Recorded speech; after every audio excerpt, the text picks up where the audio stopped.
Друзья, я вас приветствую в городе Якутске. Сегодня мы в гостях у очень интересного человека, Тумен Хамаганов. Мы с ним познакомились еще в 2019 году, когда я, можно сказать, только вот приехал и осваивался в Якутске. Тогда он занимался тренажером Правила. Он первый, кто открыл его в Якутске. Ты, по-моему, так же, да? Ну Вот да, он да, ездил в Белоруссию, там получил у них этот опыт, перенял, и здесь создал, ты вот впервые, да, занимался ага, тогда. да. И вот вчера был день рождения клуба Чипчал. Это вот как раз Егор Кирсанов, руководитель этого клуба, который уже модернизировал тренажер Правила уже до сегодняшних дней такого вида, какой он есть. И вот Тумен начинал все это. И в свое время он познакомился с Егором. Егор этот тренажер просто, как бы он понял, что это его. А Тумен в тот момент понял, что все-таки что-то другое в жизни надо искать. Ну Да, да, вот совершенно верно. Ага. такой вот. И вот я хочу вам сегодня поделиться его очень интересной историей, как человек трансформировался, был долгое время в поиске себя и нашел себя в очень уникальном деле. И вот это дело мы сегодня вам продемонстрируем. Тиман, расскажи, вот как прошла твоя трансформация, переход вот к творчеству? Забегая вперед, да, вот Тумен делает вот такие уникальные скульптуры. Причем вот лепит из пластилина, правильно я понимаю, да, вот Да, изначально своими пластилин руками. скульптурно. Ага. А ты до этого никогда не занимался, ты вот просто вот... Как у Я тебя? занимался, да, только в детстве. Все дети занимаются в садике, да, вот в школе, все лепят, рисуют. Я также вот увлекался вот лепкой в детстве. И потом, конечно, вот при взрослении все это забылось. Поступил в нефтегазовый университет московский, да, вот имени Губкина. Его закончил в 2000 году и отработал где-то вот 7 лет в нефтегазовой отрасли нашей республики и понял, что мне надо как-то вот по-другому реализоваться, да, вот, себя я не нашел по данному направлению и потихонечку начал вот как бы приходить к творчеству. Ну и трансформация у меня длилась 9 лет. Потому что, Быстрый процесс, да, ты да, надо потому понимать. что, видимо, я сам такой, упертый, наверное, да, не в лучшую сторону упирался, да, вот этому новому направлению. Был, конечно, страх неизвестности, да, вот куда я иду вообще. И вот эти 9 лет я вот, сам себя как-то вот вогнал в не очень хорошее положение. И потом, когда уже все, сил не осталось сопротивляться, я принял вот эту новую сферу. И вот началась вот совсем другая жизнь. Жизнь до и после. Но у меня, это долгий рассказ, как говорится, да, вот, но пришел все-таки вот к своему, как говорится, народному мышлению, можно сказать так. Было современное мышление, как говорится, да, вот навязано, а потом стало как бы уже фундаментальное наше вот... Гены предков сработали, можно Да, так гены сказать. предков, можно сказать, и вот богатство культуры Народы, да. северного народа. И это все началось просыпаться. И оно пыталось как-то выйти, да, вот каким-то вот материальным образом. Кто-то песни поет, кто-то вот там стихи излагает, да, вот кто-то картины пишет. У меня вот получилось вот так, что вот занятие детства, оно проснулось. И вот Спустя лепка 20 стала лет. основной деятельностью. И так вот начали появляться вот такие образы. И первый образ это связан с триединством души. Искут. Иску, да, да, да. Ага, искут это, грубо говоря, это тело, разум и душа. Тело это Боркут. Боркут, земляная душа, дословный перевод. Разум это Салдынкут, Салдынкут, воздушная душа. И сама душа, Екут, материнская душа, так называемая. Да, вот. Эта работа называется очищение, растаны, олицетворяет Салдынкут, разум. То есть человек сидит и очищает свой внутренний мир, свой разум. И когда вот, он как бы в прямой связи с пространством, с космосом, с Богом, можно сказать, да, вот он сидит, как бы медитирует, но вот эти мышцы, как бы показывают, да, вот эти вдутые вены, там, что у него идет, Напряжение. Да, напряжение и внутренняя работа идет. И когда вот человек очищается, свой разум, свое тело, да, вот просыпается вот знание предков. Боркут. Боркут вот это. Эта работа олицетворяет Боркут, пробуждение предков. То есть все вот эти знания, да, вот накопленные годами, тысячелетиями, они уже вот заложены у нас как бы внутри, да, вот в генах, в крови, можно сказать. И когда мы чистые, да, вот свои тараканы как-то вот успокаиваем в голове, да, вот, и вот начинает проявляться знание предков. Это дерево, куда ударила молния. И она очищается в этот момент и просыпается вот, ну, по этому образу, да, вот древний воин.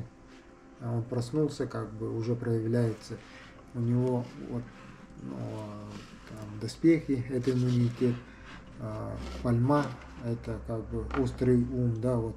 И у него вот сзади материнское животное, как называется, ну, связь с природой.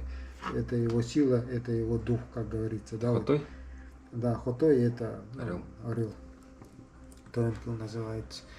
И когда вот просыпается знание предков, да, вот мы хотим делиться этими знаниями, потому что они имеют какую-то силу, да, вот, и имеют какую-то энергетику, они хотят жить, проявиться в этом срединном мире, материализоваться.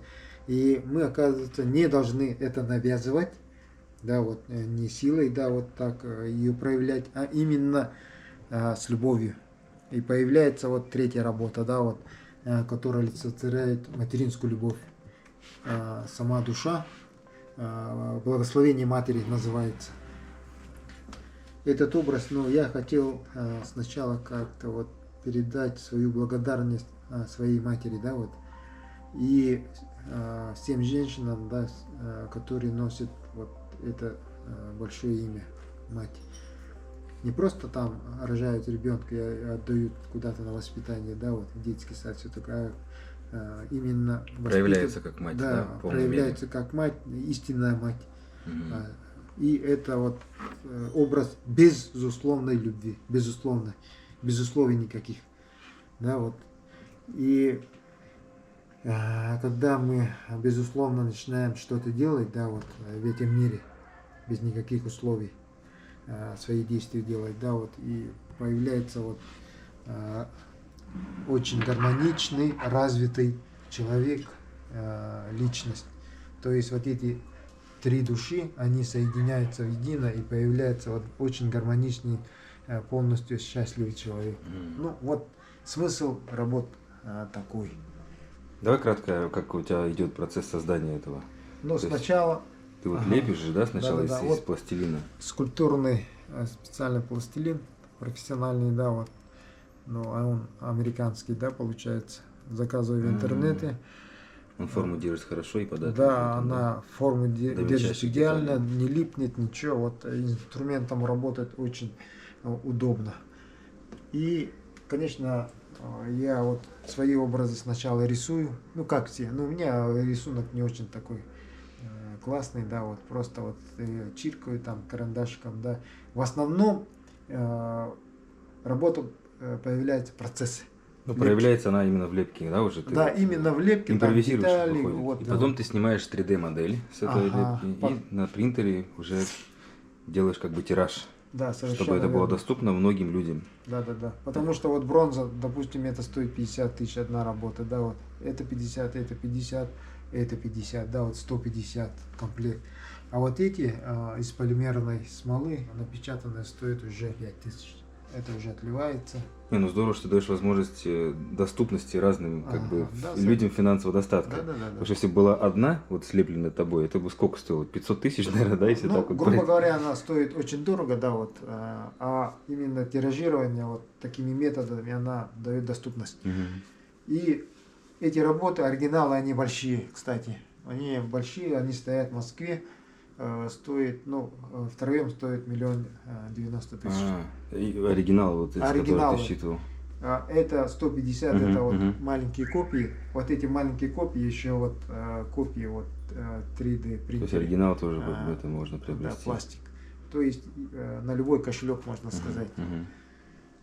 А покажи принтер там у тебя же, да? И вот, да, вот сейчас покажу принтер. Вот у меня мастерская такая, мобильная, маленькая, да, вот. Он уже отпечатал. Вот ванночка, она прозрачная, там пленка, да, вот дно пленочное, и туда заливается вот полимер, вот такой специальный полимер, полимерная смола, она как сметана, да, вот. И внизу в платформе есть ЖК-экран, который слой за слоем просвечивает вот наш полимер. Он засыхает при ультрафиолетовом излучении, как говорится, ну, солнечное как бы, да, излучение. И слой за слоем он как бы накладывает вот на наши изделия. Помещаю вот такой клинер, ну, как бы очиститель, да, вот. Это, ну, или спирт, или, допустим, вот я использую растворитель, там 2 минуты я очищаю полимер, да, вот, и потом помещаю вот именно в камеру, чтобы он засох окончательно. Вот сушилка такая, Да. Здесь еще сутки стоит. Не. Или вообще быстро? Полчаса, да, допустим. Вот так запускаем, и он так крутится и засыхает. Вот уже такие болванки, да, получаются. Потом любой там, это серебро, там бронза. Вручную красишь? Это все вручную делается. Ну, ручная часть работы вот именно вот здесь. И я там уже начинаю с ними общаться, как говорится, в этом процессе. С каждым, ну, идет живое общение. А, ты еще, да, Да. заряжаешь, воодушевляешь каждую фигурку. Ну да. А ты все привез из Питера? Ты же вот, я вот хотел добавить, что Тумен нашел себя, вот я нашел себя здесь, в Якутии, да, вот изменился, вот стал кинематографистом, можно так сказать, из риэлтора. Тумен, наоборот, как раз, он открыл себя в Питере, потому что в Питер он больше дает возможностей для скульпторов, да, для людей искусства, ну, для развития, для, вот, это, для роста дальнейшего во многом, популяризации своей творчества, это же тоже вот очень важный момент, как ни крути. А ты это все привез, получается, из Питера? Вот ты сейчас приехал же ненадолго. Я принтер стоял тут, я просто приехал и начал печатать. А там у тебя тоже принтер есть? Вот осенью я с собой заберу принтер. А, то есть у тебя работы все здесь сделаны, ну, в Якутске. Здесь сделано. То есть ты ездишь, да, туда-сюда? Бронзу я привез с Питера. Остальные вот отлиты здесь. Напечатаны, вернее. Сейчас здесь. Полностью будешь туда все перевозить в мастерскую? Да, сейчас полностью туда и буду отправлять с Питера все теперь. По сайту тоже вот можете заказать, мы отправим с деком. Ну вот, я про это и спрашиваю, да, чтобы вот если... Ну, конечно, интересно руками посмотреть, потрогать, да, но если заказать, они же вот все идентичные. Я сам себе вот загорелся вот это, ну, я же проникся вообще культурой и традициями, и религией, можно сказать, народа Саха. Вот для меня это тоже такая вот духовная ценность. На мой взгляд, базовая часть нашей философии, да, вот, Искут, триединство души. И потом начинается вот движение этой точки, да, вот. Чик-чик-чик. Ну, здорово, слушай, очень рад наконец-то увидеть живыми глазами. Тумен, когда уехал, мы не виделись, 5 лет и не виделись, получается, да? Встретились на Эссехе случайно, вот, шли там после встречи солнца, я вот так вот на него просто вот так вот наткнулся случайно. И вот вчера вот у Егора был мероприятие, праздник, конечно, он Тумен тоже пригласил, вот мы там заночевали лагерем, и вот дошло до меня, что я наконец-то смогу увидеть это все вживую. Я же только в Инстаграме тебя видел, это что-то на фото. Так что желаю тебе большого развития. Я знаю, что у тебя большие мечты на это все, большие планы. Вот как раз насчет Питера, да, вот хочу, вот, ну, как сравнение. Допустим, наши люди, они охотники, большие охотники. Вот лес для них, ну, как бы это вот дом, да, это вот ихняя среда, они там охотятся. Для меня вот как бы место охоты это уже Питер. Это там твои угодья, охотничьи. Это мое все, как говорится. Так что... Ну здорово, что ты нашел себя там, я нашел себя здесь. Обмен энергиями произошел между городами, да? Баланс такой. Здорово. И планы у нас с тобой грандиозные, я знаю, да? Так что сбытие всех мечт и планов. Давай, счастливо. Спасибо. Все, вот такой у нас коротенький 20-минутный сюжет, снят одним кадром, кстати, получился. Ну да. А мы еще думали, получится, не получится, да? Все, давай, тебе хорошей дороги, рад был повидаться. И вам счастливо.